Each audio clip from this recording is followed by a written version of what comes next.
Veda kids channel. பயணம் செய்ய தயாராகுங்கள். தலைப்பு: சுட்டியும் விண்மீன் பயணமும். கதைக்குள்ள போலாம். அமைதியான ஒரு பச்சை பசியில் கிராமம்.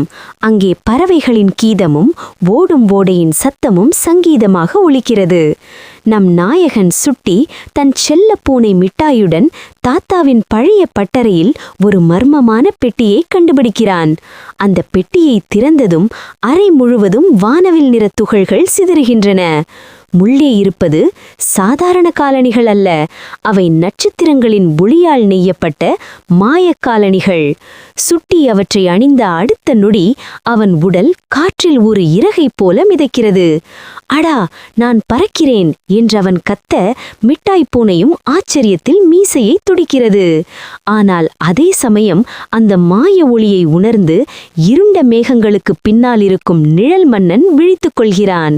அவன் இந்த உலகத்தின் அழகிய வண்ணங்களை திருடி எல்லாவற்றையும் சாம்பல் நிறமாக மாற்ற நினைக்கிறான். திடீரென வானம் கருமையாகிறது. மிட்டாய் பூனையை நிழல் மனிதனின் ஏவலாட்கள் கடத்திச் செல்கிறார்கள். சுட்டி கலங்கி போகிறான். ஆனால் அவனது நண்பன் கீச் என்ற குறும்பு அணில் அவனுக்கு தைரியம் சொல்கிறது. இருவரும் மேகங்கள், நட்சத்திரங்கள் மற்றும் வினோதமான சாக்லேட் மலைகளை கடந்து பயணிக்கிறார்கள். வழியில் அவர்கள் பல சவால்களை சந்திக்கிறார்கள். பேசும் மரங்கள் காட்டும் வழியில் செல்வது, பனிக்கட்டி ஏரியில் சறுக்குவது என பயணம் நீள்கிறது. இறுதியாக நிழல் கோட்டையை அடையும் போது சுட்டி தன் காலணிகளின் உண்மையான சக்தியை உணர்கிறான். அது வெறும் பறப்பதற்கான கருவி மட்டுமல்ல, அன்பும் தைரியமும் கலந்தால் அது பெரும் ஒளியை பாய்ச்சும் ஆயுதம். சுட்டி தன் கால்களை தரையில் தட்டி ஒளி பிறக்கட்டும் என்று முழங்க, அவனிடமிருந்து புறப்பட்ட பிரம்மாண்டமான வானவில் ஒளி நிழல் உலகை அழித்து வண்ணங்களை மீட்கிறது. மிட்டாய் பூனை மீட்கப்படுகிறது. உலகம் மீண்டும் அழகிய நிறங்களால் நிறைகிறது. தைரியமும் நண்பர்கள் மீதான அன்பும் இருந்தால் எதையும் சாதிக்கலாம் என்ற பாடத்துடன் நம் சுட்டி மீண்டும் தன் வீட்டிற்கு பறந்து வருகிறான். வானத்தில் நட்சத்திரங்கள் இன்று முன்னைவிட பிரகாசமாக மின்னுகின்றன. இந்த கதை பிடித்தால் சப்ஸ்கிரைப் பண்ணிக்கோங்க. நன்றி. ஹலோ குட்டீஸ். தலைப்பு: சுட்டியும் மாய உடைகளும். வாங்க கதைக்குள்ள போலாம். அன்று ஞாயிற்றுக்கிழமை விடியற்காலை. கிழக்கு அடிவானத்தில் பொன்னிற கதிர்கள் மெல்ல ஊடுருவி பூமியை ஒரு மாய வலை கொண்டு போர்த்தி கொண்டிருந்தன. சுட்டி என்று அன்போடு அழைக்கப்படும் கதிரவன் தன் கனவுலகில் மிதந்தபடி மெல்லக் கண் விழித்தான். ஜன்னல் வழியே நுழைந்த மல்லிகைப்பூவின் வாசனை அவன் மனதை மென்மையாக்க, அவன் அறையிலிருந்த பழமையான மர அலமாரியிலிருந்து விசித்திரமான நீல நிற ஒளி கசிவதை கண்டான். பொதுவாக அது ஒரு சாதாரணமாக பூட்டியிருக்கும் அலமாரி. ஆனால் அன்று கனவுகள் லேசாக திறந்திருந்தன. ஆர்வம் தாழாமல் சுட்டி அந்த அலமாரியை நெருங்கி கதவை திறந்தான். உள்ளே அங்கே 3 மின்னும் மாய உடைகள் காற்றில் மிதந்து கொண்டிருந்தன. அது வெறும் உடைகள் அல்ல, அவை உயிருள்ளவை போல தோன்றின. ஒன்று மேகங்களைப் போன்ற மென்மையான வெண்மையான ஆடை, அதில் வானவில்லின் நிறங்கள் மெல்ல ஆடின. அடுத்தது காட்டின் பசுமையை தன்னுள் கொண்ட பளபளப்பான இலையாடை, அதில் சிறு புழு பூச்சிகளின் ஓவியங்கள் ஒளிர்ந்தன. இறுதியாக ஆழமான கடல் அலையின் நீளத்தை ஒட்ட நீராடை, அதில் வண்ண மீன்கள் நீந்தும் காட்சிகள் துல்லியமாக தெரிந்தன. அப்போது ஒரு மெல்லிய குரல் ஒலித்தது: சுட்டி, இவற்றை அணிந்து இந்த உலகை கண்டுபிடி என்று. அலமாரியின் உள்ளே இருந்த ஒரு சிறிய பிரகாசமான வண்ணத்து பூச்சி தன் மெல்லிய சிறகுகளை அசைத்துக் கொண்டிருந்தது. அதுதான் மந்திர வண்ணத்து பூச்சி மினி. அதுதான் இந்த மாய உடைகளின் பாதுகாவலி.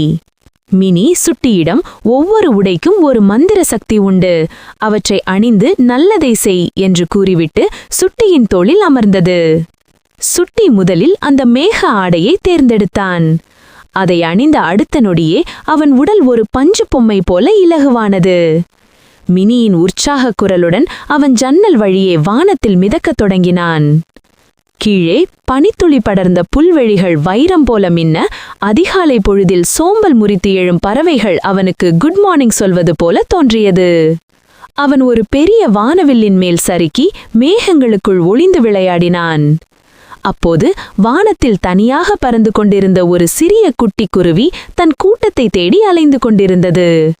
சுட்டி மேக ஆடையின் உதவியால் அந்த குட்டி குருவியை தூக்கி அதன் அம்மாவிடம் பத்திரமாக சேர்த்தான்.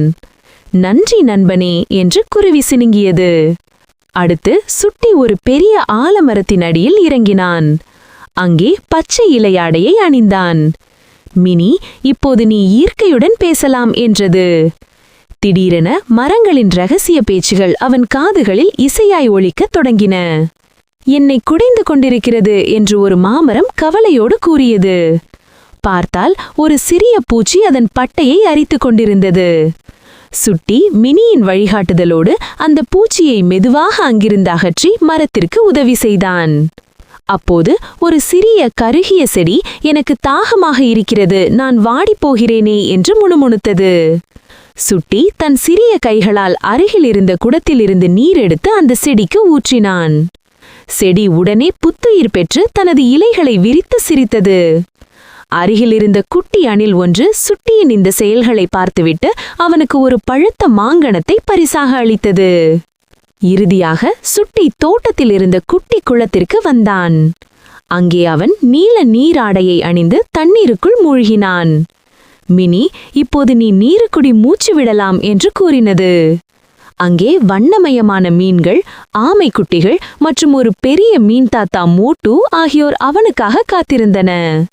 மூட்டு மீன், அன்புள்ள சுட்டி, நாங்கள் சமீப காலமாக மாசுபட்டு வருகிறோம், சில குப்பைகள் எங்களை கஷ்டப்படுத்துகின்றன என்று சோகமாக கூறியது.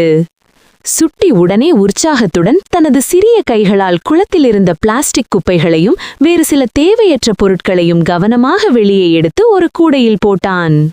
குளம் மீண்டும் சுத்தமாக பிரகாசிக்கத் தொடங்கியது. மோட்டு மீனும் மற்ற மீன்களும் சுட்டியை சூழ்ந்து கொண்டு நன்றி தெரிவிக்கும் வகையில் அழகாக நடனமாடின. சூரியன் உச்சிக்கு வரத் தொடங்கிய அந்த அழகான காலை பொழுதில் அந்த மாய உடைகள் மெல்ல மெல்ல மினியின் சிறகுகளுக்குள் மறைந்தன.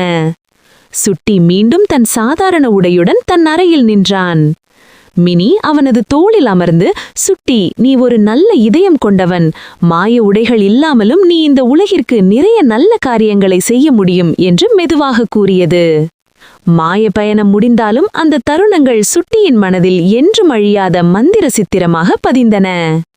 இயற்கையின் ஒவ்வொரு அசைவிலும் ஒரு பேரழகி இருப்பதை அவன் அன்றுதான் முழுமையாக உணர்ந்தான்.